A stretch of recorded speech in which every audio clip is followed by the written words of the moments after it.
Our next guest says, given inflation, they may not send the signal that they're done. Joining us this morning, Dreyfus and Mellon chief economist and macro strategist Vincent Reinhart is with us here at Post 9. It's great to have you. Thanks for the time. Thanks for having me. So, all right, what do you think the meeting sounds like and the presser?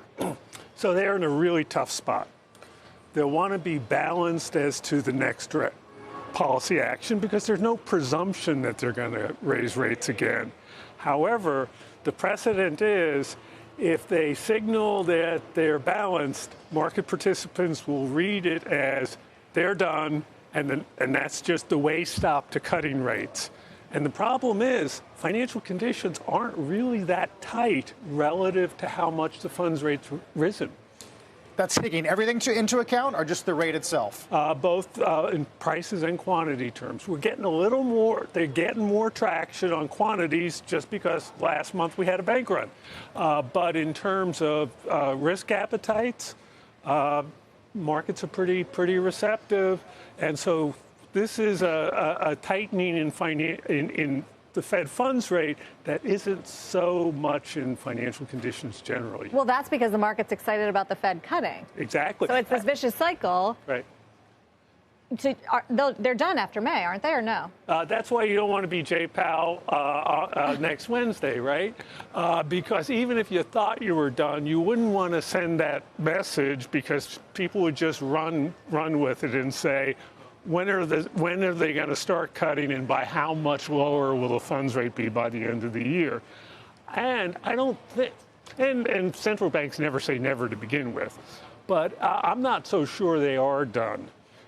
If the basic arithmetic Powell worries about doesn't change, that is, the economy's got momentum, resources are taut, and we see inertia in core services, ex housing, they may have to raise rates again. Their problem is they really can't raise rates after they've stopped.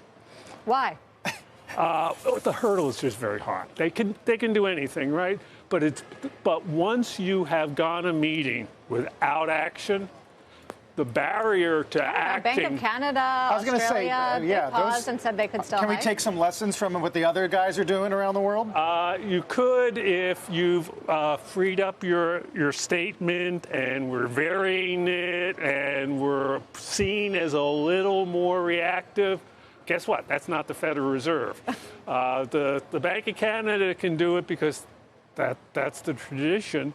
FOMC is in a position in which the communique could just as well be chiseled in stone. It doesn't change all that much. Right. So, on the other hand, you say there's still some momentum in the economy and inflation. We're still dealing with bank crisis. Look at First Republic. And there was a market reaction yesterday. Even if you think that they're unique, which it appears to be so, there still is this lingering stress. You see this in how much banks are borrowing still from the Fed.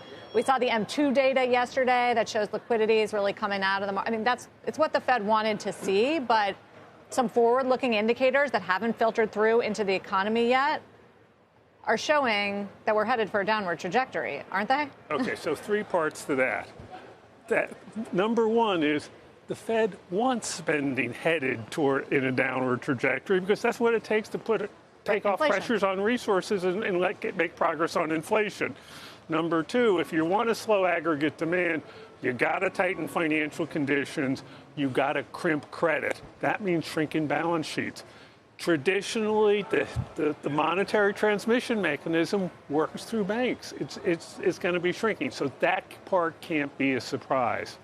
And the third part is, the economy is not exactly linear and predictable. Once you start slowing, there's a real risk of stall speed.